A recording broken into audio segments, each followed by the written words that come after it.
Hey, it's Annabelle. Welcome back.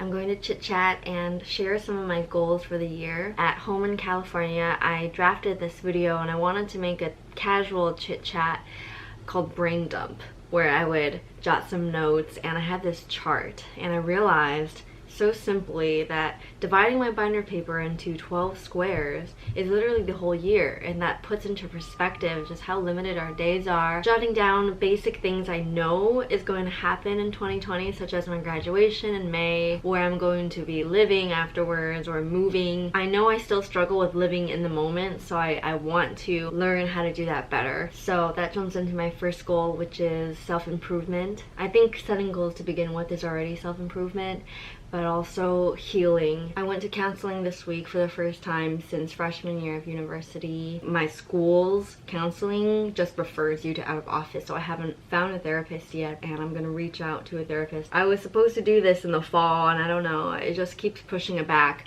I have done plenty of therapy before in high school. In the past, I've kind of said, well, it's complicated because I don't have insurance that's covered here in Rhode Island, but then this time Tyler was so caring as to cover RISD health insurance for me. I think it's just got to a point where it's so normal that it's almost part of my personality, and definitely it holds me back and affects my daily life, and I don't like that. And for a long time it also puts a damper on my intimate relationships, whether it's with my mom, my sister, or my boyfriend. Definitely healing things that have stuck with me since childhood, because when you're a kid you don't know how to deal with those emotions and you don't actually know what they are, so you just glide over it, and then later on it comes back and bites you in the ass. I hope that it will improve my relationship. So that was one of my other goals with my family, boyfriend, friends, and also my internet community. Setting boundaries. Another one is to find motivation at school. Like in the Q&A, I was saying how textiles has changed a lot for me, and the course of my career has changed a lot, so that kind of made me lose momentum. Now it's time for us to do our thesis basically, and I'm kind of like for our winter term, I'm taking a creative writing class that I was quite thrilled about. And now that it's been about 2 weeks, this class is not as beginner friendly as I thought it would, because everybody coming into this class seems to already have written, and they love reading and literature, and they kind of have an idea what they want to write. Seems like we got to class and we're just writing with no guidance, and then we're gonna come to class and workshop them together and critique them. I feel inexperienced, so I'm struggling a little more, but thankfully I used a Skillshare class last week to kick off my first story, and this video is done in collaboration with Skillshare, so thank you for the sponsorship. I worked with them about this time last year. I made an infinity scarf, and then I made myself another scarf. This rainbow space dyed yarn is from Savers, and it was in my thrift haul 2 years ago, and it looks really different when you knit it out. I mixed it with a solid red. I thought that it would give it a nice break. Looks like this. So this class was hand knitting last year. The writing one is called Introduction to Fiction, How to Write the First Draft of a Short Story by Seth Freed. It helped me overcome the initial block where it introduced the concept of just getting rid of the inner critic. And since I didn't know what I wanted to write about, I followed the prompt where you jot down details about a time in your life and use those details to construct a narrative. And that's the plot for my first story. And then the second one that I'm working on simultaneously is very abstract, and it's more prose poetry because I love poetry. For those who aren't familiar, Skillshare is an online learning community, and by becoming a member you have access to classes in a vast range. You can also get in touch because they have a system where you can contribute your progress and share that with other people that are also taking the class. I like that the interface is designed so it can realistically fit in with your busy schedule. The main topics are set out here. You can speed it up or slow it down. So when I was taking knitting, I needed to slow it down 50%. So check out the link in my description if you're interested. Skillshare is giving away 2 months free of membership, and after that it's around $10 a month. And now moving on to more of my goals. The next one concerns my fitness regimen. It positively impacts my everyday attitude, and although I know that, it's really hard to get back on track once you've fallen out of it. And if I can work out 6 days a week again, that would be great. Not thinking about what I want to look like or what I want to achieve in terms of my body. Honestly, it hasn't been as much on my mind because we all know that diet is like 75 to 80% of your physical, I don't know, composition. Being vegan, or being mostly vegan, has cut out so much junk that I used to eat. It takes a lot less exercise for me to be able to see my tone, whereas I would have to work like 4 times harder to achieve the tone. But because my diet is congruent with my exercise, for me it's so much about crafting the self-discipline. You need so much willpower to bring yourself to the gym some days, or even unroll that mat here in your own room. Some goals I have in the near future is to explore the art of dance. I thought this would never happen for me. When I was young, I didn't play a sport, or I didn't do dance. You know, there's a stereotype that you have to start when you're 3 or when you're like 6. It's actually just about the fun of learning. So I'm really into the idea of ballet. Just to know it, I know that posture, it could improve my posture. It would also help me appreciate watching ballet dance as well. And one of my close friends here at school did ballet growing up, so she gave me some pointers, and once I'm out of school, I want to see about enrolling in like a community class. That will carry on to my other dream of learning figure skating. I don't know how advanced I can be, but if I can just do one simple jump, I would be so proud of myself. And luckily, I already have my own set of skates that are all white and beautiful.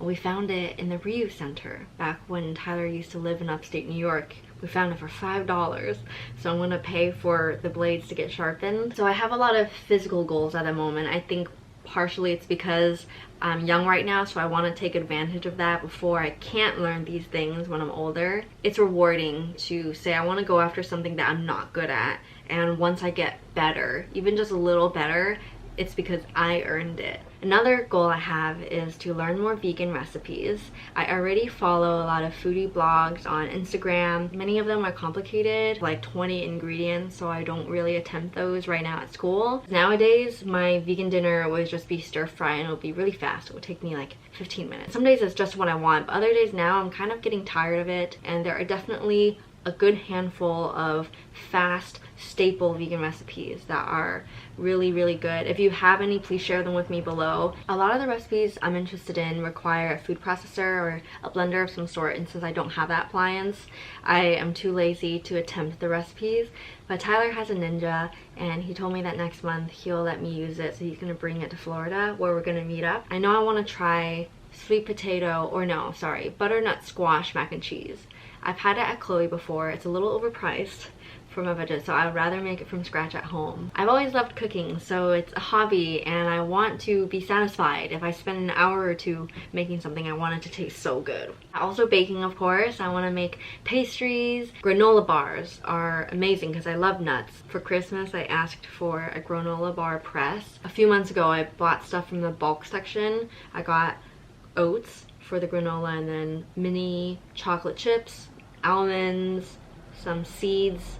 Those are so expensive, those seeds, but very nutritious. So I'm finally going to use up those ingredients I bought. I'm not perfect, and I probably won't be zero waste, but I like taking little steps to do that if I can. And I've also been thinking about buying bread from the local bakeries and just going there with a container or one of those bread bags instead of getting them in the plastic bags. The next goal is sleep training. My sleep has been quite good in college. As I've said, I don't really pull all-nighters. I really love my sleep, or else I would literally turn into a demon if I don't get sleep. I struggled with insomnia when I was in high school, and I went to therapy about my sleep before. It was in that time that I learned how to unwind and sleep train. Ever since I came home from California, I've been sleeping at like 1 in the morning and waking up at 9 or 9:30, which isn't so bad. It's just a personal thing. I really hate waking up late. Throws off my whole day, because by the time I fed the cats and I'm kind of settled in, it's already 9:45, and I barely have a few hours before I'm supposed to eat lunch.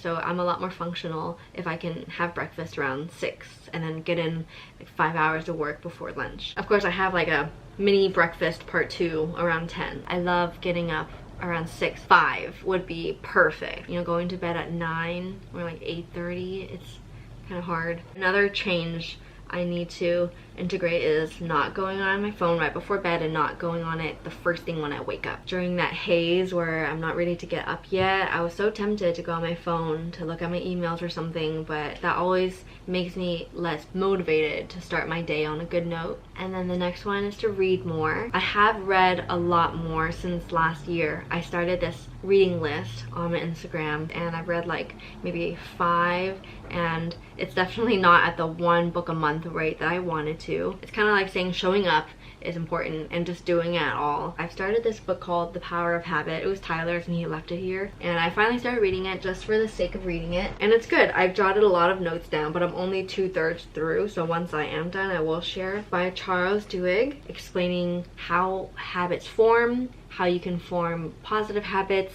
Keystone habits is a word that he uses, and it is a habit that causes a chain reaction of other habits. But I also picked up another one I have not started, The Little Book of Game Changers by Jessica Cording. I don't know the ratings, I haven't looked it up. I just saw it in the store and I wanted to pick it up because it has a big section on nutrition, easy ways to up your protein intake, how to tell good carbs from bad carbs, hydrate like it's your side hustle, how to make time for fitness, find a sunscreen you love. This chapter says the best workout is the one you'll actually do. Do I really need to eat breakfast? So all of those things that I've heard a lot about, but I would like to read up on it and know more. A novel I started and I haven't finished is The Warrior's Guide to the End of the World by Tori DeRoche. I want to say that the title is supposed to mirror the Hitchhiker's Guide to the Galaxy, maybe. The author writes this in a very autobiographical way. Is that a word? But that's what partly attracted me, is knowing that this is a true story, although she's changed the names. She grew up in a family where her father is a mystery / murder crime novel writer that really shaped their childhood in a certain way, and then after the loss of her father, she is learning about the meaning of life, and she travels a lot. Love, loss, and other catastrophes through India, Italy, and beyond. Maybe it's like a sort of eat, love, pray vibe. Eat, pray, love vibe, sorry.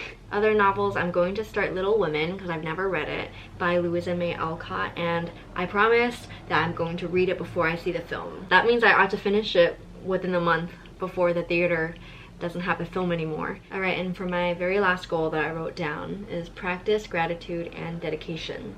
Although I consider myself a very grateful person and I always talk about gratitude, I have a lot of faults where I take things for granted so subconsciously that if I were to be more mindful and if I spent more of my time thinking about it, I will be more content as a person. My anxieties would be less if I truly believed the people in my life, if I truly believed that they're a support system, rather than making myself feel guilty for isolating myself to them. I want to reframe and reconsider my perspective on a lot of my personal relationships. A professor I had recently would start the class every day by 1 minute dedication, and it would be silent, so you just do it to yourself in your head. Think of one person that helped you get to where you are today and just think about that. I would either think about my art teacher, or I thought about my math tutor who introduced us to that. Spending 60 seconds give me a reminder of how much I value them, what a great journey it's been to where I am. Sometimes when I'm just like muddling through my days